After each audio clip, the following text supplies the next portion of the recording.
La liberté financière. Tout le monde désire atteindre la liberté financière. Tout le monde désire être libre financièrement. Dans cette vidéo, je te partage 7 techniques pour pouvoir épargner de l'argent que j'ai appris d'un grand monsieur que je salue au passage, monsieur Philippe Simo. Soyez salué. Alors, on veut avoir de l'argent. On veut atteindre la liberté financière. On veut pouvoir vraiment être libre financièrement. Cela consiste à passer par l'épargne. Et l'épargne se fait pas comme ça. L'épargne se fait suivant des principes que j'aimerais te partager dans cette vidéo. Peu importe la quantité d'argent qu'on arrive à gagner maintenant, avec ces techniques-là, je t'assure que tu pourras garder au moins 10 à 20% de ce que tu gagnes. Alors si tu me découvres pour la première fois dans cette vidéo, je suis Yannick Kwame, entrepreneur, créateur de contenu sur plusieurs réseaux. Je te partage des contenus sur le développement personnel, également des contenus aussi sur des idées de business et plein d'autres choses qui pourront t'intéresser. Alors n'hésite surtout pas à t'abonner et puis installe-toi, prends ta feuille et un stylo et allons-y. Le premier principe pour pouvoir épargner son argent que j'aimerais te partager dans cette vidéo, c'est de pouvoir s'adapter et être capable de vivre dans une maison où le loyer est inférieur ou égal à 20% de la somme que tu arrives à gagner maintenant. C'est un principe que des personnes qui nous ont précédés ont appliqué et qui a marché pour eux. Et je pense que nous aussi, à notre tour, si nous les appliquons, cela pourra marcher pour nous aussi. Donc, pour le moment, c'est pas le temps de vivre dans le luxe, c'est pas le temps de t'adonner à des choses qu'en réalité, tu sais que tu n'es pas capable de pouvoir assumer sur un long terme. Donc, arrange-toi en fonction de la somme que tu arrives à gagner maintenant là, d'adapter ton loyer en fonction de ça. C'est-à-dire quoi? C'est-à-dire que si tu fais un travail et qu'en fin de mois, tu reçois 100 000 francs, il ne faudrait pas que ton loyer soit supérieur à 20 000 francs. Il ne faudrait pas que ce soit 25 000, 30 000, 40 000, 50 000. Non, ça peut être 15 000 francs, 10 000 francs ou 20 000. Mais pas plus que ça. Il faut appliquer ce principe-là. Actuellement, nous sommes encore jeunes. Et la jeunesse, c'est le lieu là où on fait des sacrifices pour pouvoir avoir un avenir meilleur, pour pouvoir avoir une vie d'adulte bien posée, bien rangée. Donc, il faudrait qu'on fasse des sacrifices là, maintenant. Donc, si tu es un jeune qui se débrouille comme moi, il faudrait éviter que ton loyer soit supérieur à 20% de tes revenus. Ça, c'est le premier principe que des personnes qui ont réussi avant nous ont appliqué et qui a marché pour eux. Deuxième principe que je te partage dans cette vidéo, c'est celle-là. Il faut éviter de prendre des crédits conso. C'est vrai qu'en Afrique ici, ça se voit pas trop, mais en Europe, c'est très courant. Et en Afrique ici, il y a certaines personnes qui le font. C'est vrai que c'est pas trop visible. Petit exemple pour te permettre de comprendre. Il y a certaines personnes qui peuvent aller prendre 10 000 francs ou 15 000 francs pour juste aller manger quelque chose ou pour juste aller peut-être soit à la piscine, peut-être soit aller s'amuser un peu un certain temps là. Et puis après ça, tu es assis, tu regardes encore les gens, tu as faim. Il faut éviter de prendre de l'argent, surtout des crédits, pour aller s'amuser ou pour aller juste manger. On prend des crédits pour investir. Une personne qui prend des crédits et qui sait vraiment très bien gérer, qui sait vraiment très bien les investir, peut devenir riche. C'est ce que Robert Kiyosaki partage toujours à travers ses conférences. Donc je t'invite à suivre ce monsieur-là et même à lire de ses livres. Donc deuxième principe, évite de prendre des crédits pour juste t'amuser ou manger. Tu peux faire mieux que ça. Troisième principe que nous jeunes, nous devons utiliser pour mieux épargner notre argent, c'est de nous faire une liste de dépenses. Moi, personnellement, je vis ici avec des frères. Et quand le mois finit comme ça, nous écrivons toutes les dépenses que nous devons effectuer sur une liste et on part peut-être à 2 ou à 3 au marché pour aller acheter uniquement que ce qui est écrit sur notre liste avec les sommes devant. Donc comme ça, quand on arrive là-bas, on sait ce qu'on doit acheter, on sait ce qu'on ne doit pas acheter, on sait on est parti avec combien. Ça nous permet d'éviter de faire des dépenses en plus. Voilà, moi je pense que c'est quelque chose qui est vraiment très bénéfique. Ça te permet de pouvoir rester concentré parce qu'il y a tellement de distractions là dehors. Quand tu sors un peu, tu vois quelque chose. Si tu n'as pas envie d'acheter quelque chose pour manger, soit tu vois vraiment une montre qui est jolie là-bas, ou bien soit un t-shirt qui est joli, ou bien soit des chaussures, voilà, tout ça. Vraiment, il y a tellement de distractions dehors. Si tu sors et que tu n'es pas préparé, le peu d'argent qui est sur toi, tu vas vraiment laisser ça dehors. Et puis après, tu vas t'asseoir pour dire, mais j'ai fait quoi avec ça? Souvent, on se pose cette question-là. Mais c'est parce qu'on se prépare pas à l'avance qu'on se pose ces questions-là. Donc voilà une manière que tu peux utiliser pour pouvoir te préparer. Fais la liste des dépenses que tu as à faire dans le mois. Et lorsque tu perçois cet argent-là, tu vas directement faire uniquement que ça. Tu te focalises là-dessus. Fais uniquement que ça. Quatrième technique qu'on doit tous utiliser pour pouvoir épargner notre argent, c'est de faire des gamelles. Très récemment, je suis allé postuler pour un boulot.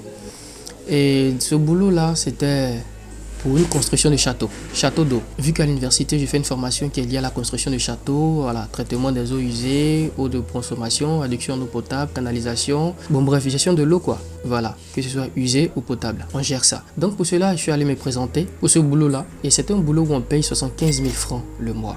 Mais quand tu t'en vas les matins, tu es là-bas jusqu'à 18 h. Et ton plat de midi, c'est à ta propre charge. C'est toi qui gères ça. Il est important de penser à faire sa gamelle dans ce genre de conditions. Pourquoi? Parce que quand tu t'en vas au travail et que midi arrive, il y a des restaurants un peu partout dans la ville. Tu vas aller manger. Mais facilement, tu peux dépenser 2, 3 ou 5 000 francs. Et tu sens rien. Et tu n'es même pas rassasié.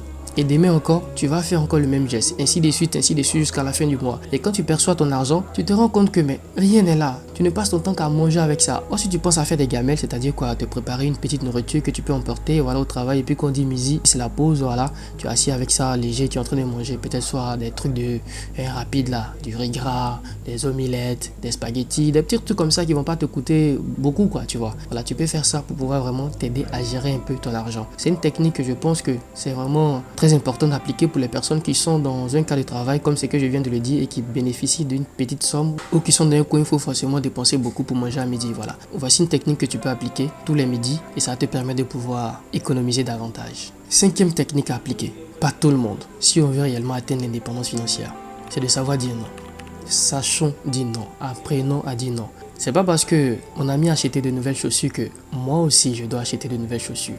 C'est pas parce que il y a un nouveau iPhone qui est sorti que toi aussi tu dois l'avoir. C'est pas parce que les autres sont en train de sortir samedi soir que toi aussi tu dois sortir samedi soir. Quand tu mets ta main à la poche, c'est toi tu sais combien il y a là-bas.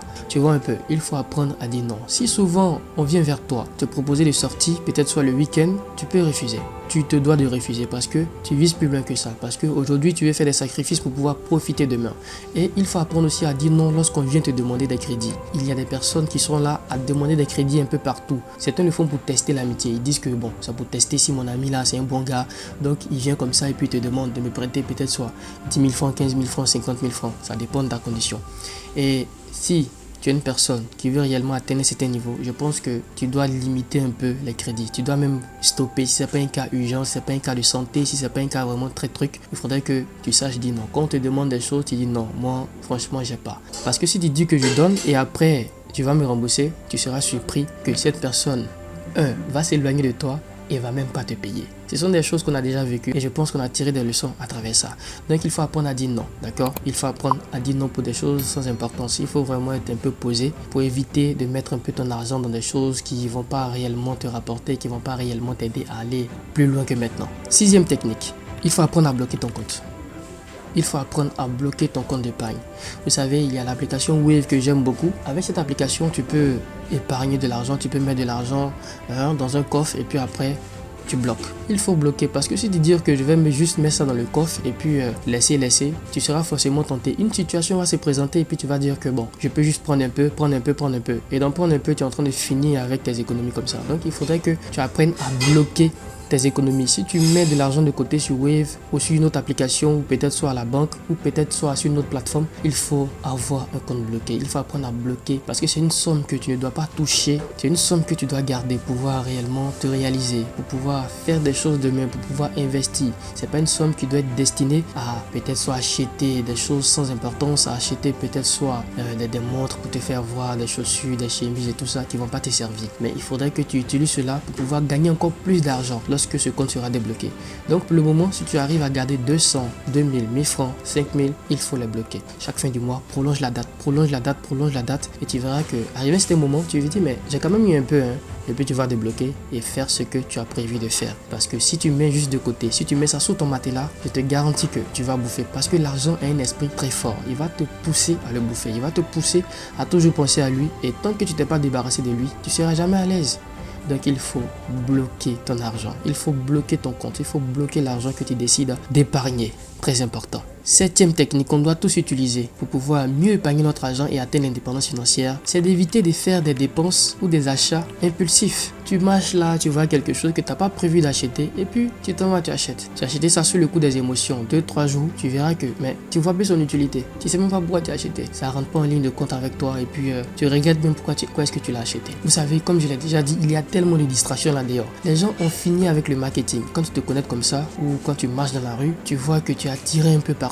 Les gens sont très forts, ils ont compris comment est-ce que le cerveau humain fonctionne. Donc ils ont vraiment toutes les stratégies pour nous pousser à dépenser vraiment le peu d'argent qu'on gagne. Donc il faudrait limiter les achats impulsifs. Il faudrait que tes achats sous la base des émotions, c'est-à-dire des achats que tu n'as pas prévu d'effectuer lorsque tu décides de sortir de chez toi, ne doivent pas être supérieurs à 5% de ton salaire ou de la somme que tu arrives à gagner le mois. Il est important de limiter parce que si tu es une personne qui aime avoir un peu d'argent sur soi lorsqu'elle décide de sortir et que tu n'arrives pas à pouvoir te contrôler lorsque tu vois certaines choses qui sont bling bling bling bling devant toi, tu vas toujours rentrer les poches vides et les bras chargés de choses inutiles. Voilà, c'est tout ce que j'ai voulu te partager dans cette vidéo. Et si tu sens que parmi ces 7 techniques, au moins une ou deux te seront vraiment très bénéfiques, fais-les moi savoir et partage également la vidéo à d'autres jeunes autour de toi parce que ça peut aussi aider. On apprend ensemble, on évolue ensemble, on réussira ensemble. Toujours plus haut et rendez-vous au sommet.